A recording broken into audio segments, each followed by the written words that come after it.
Assalamualaikum warahmatullahi wabarakatuh. Baik, berjumpa lagi dengan saya. Pada pertemuan hari ini, kita akan membahas pembelajaran pendidikan agama Islam bab 1, yaitu mengenai meyakini kitab-kitab Allah, mencintai Al-Quran.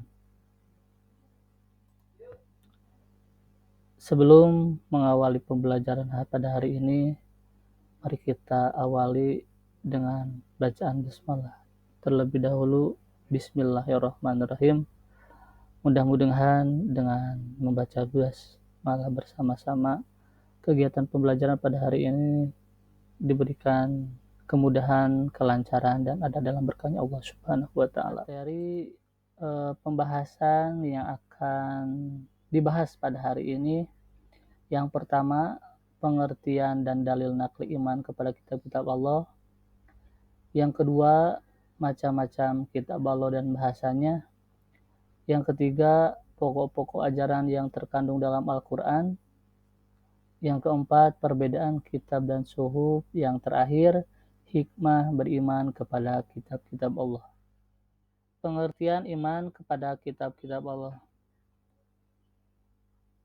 Mengenai iman, kita semua pasti sudah tahu bahwasannya pengertian iman itu yaitu meyakini dengan hati, mengucapkan dengan lisan, dan melakukannya dengan perbuatan.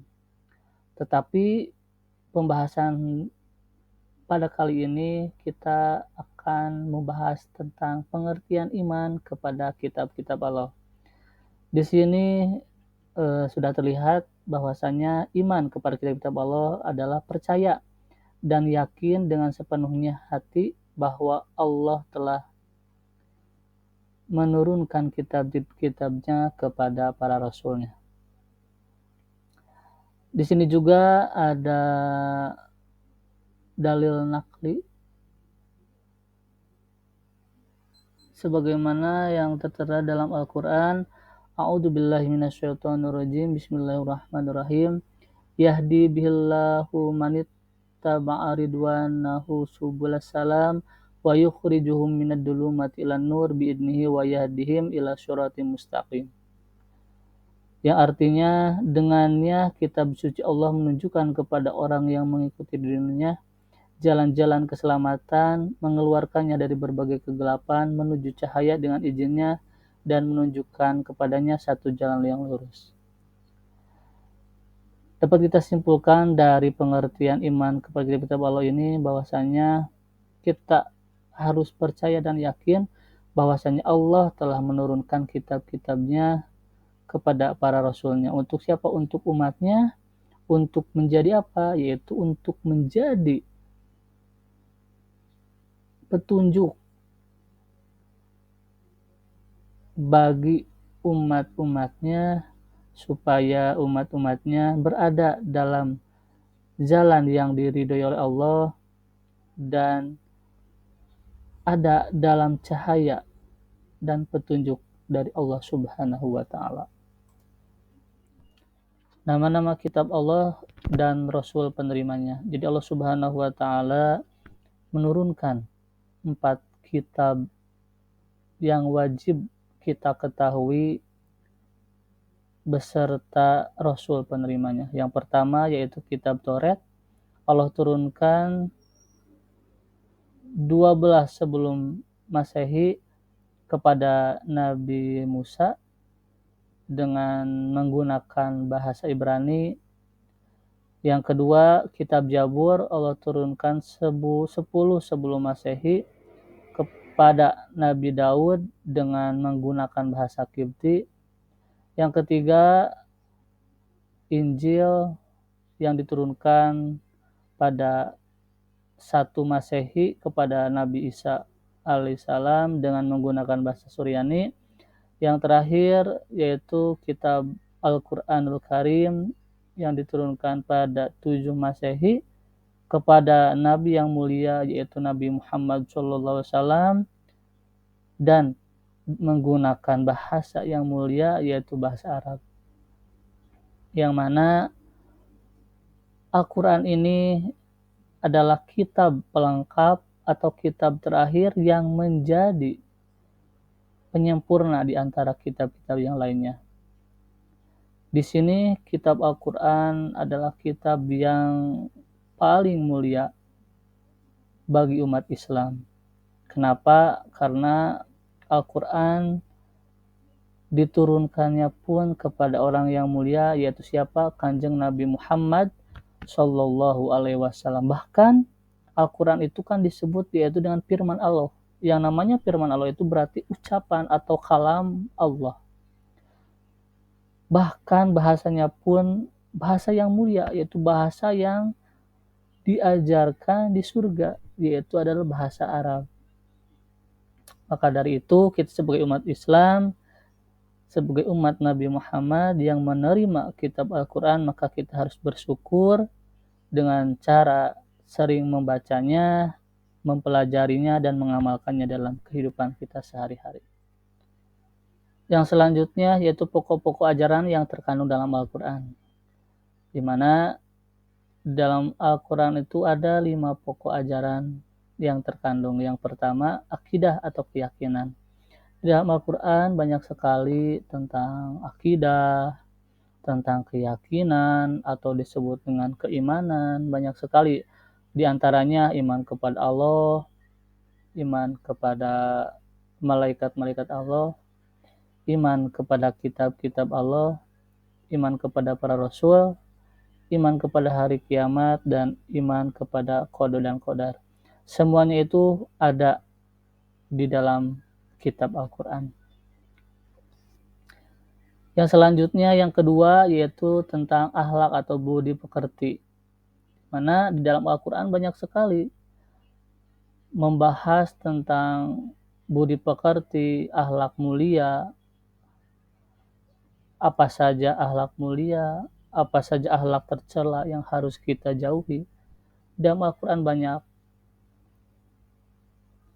Tinggal kita sebagai umatnya yang menjadikan Al-Quran sebagai pedoman, nah kita harus mengaplikasikan dalam kehidupan kita, yaitu akhlak-akhlak yang terpuji, dan akhlak yang tercelanya kita jauhi dalam kehidupan kita sehari-hari. Yang ketiga yaitu ibadah,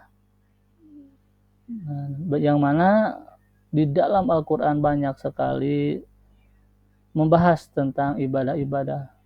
Salah satunya kan tentang ibadah yang ada di dalam rukun Islam. Yang pertama syahadat, yaitu yang berhubungan dengan keyakinan.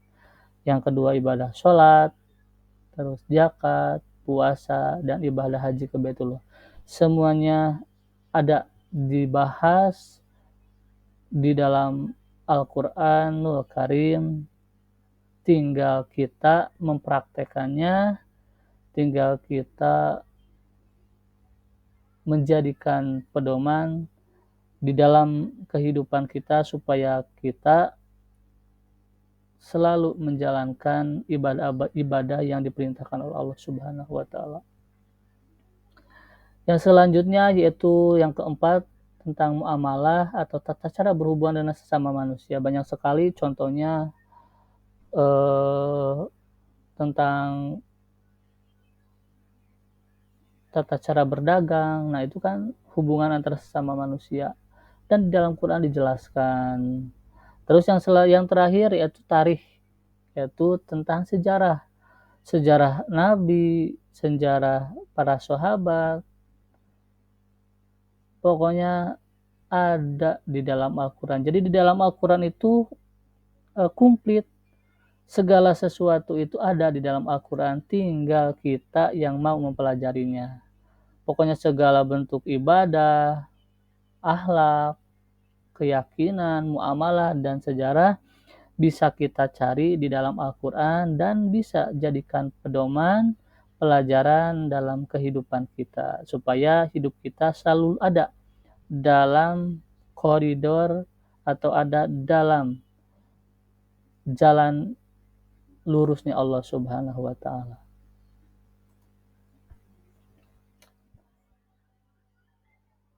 Perbedaan kitab dan suhuf.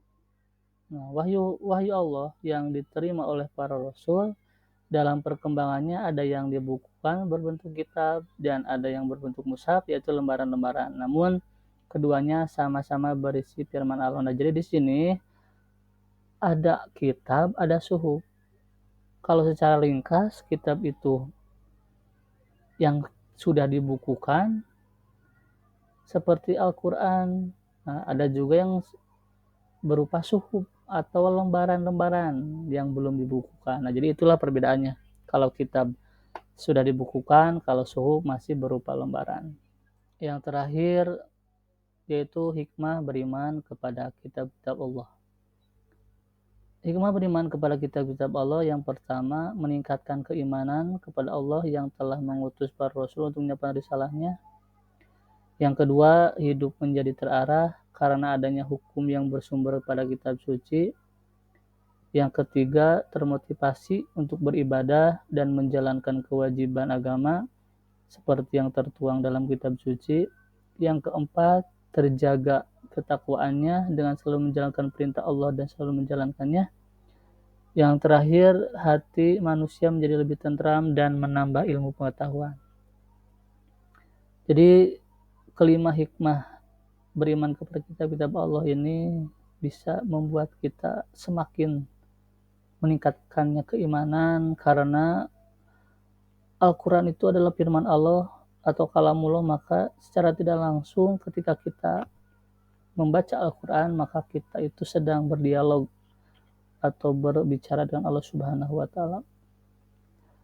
Yang kedua, dengan adanya Al-Quran maka insya Allah hidup kita akan menjadi terarah karena di dalam Al-Quran banyak sekali hukum-hukum Islam yang akan mengarahkan manusia ke dalam jalan yang benar.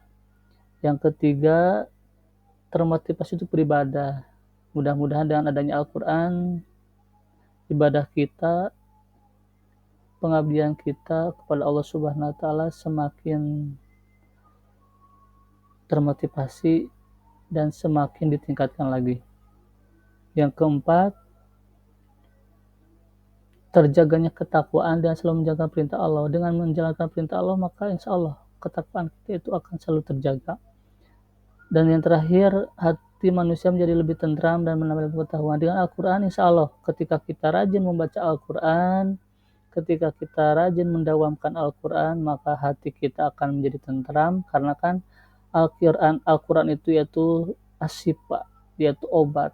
Di mana hati kita gundah, galau, gelisah, insya Allah dengan membaca Al-Quran, maka hati kita akan menjadi tentram dan akan menambah ilmu pengetahuan. Karena banyak sekali ilmu yang ada di dalam Al-Quran untuk kita pelajari.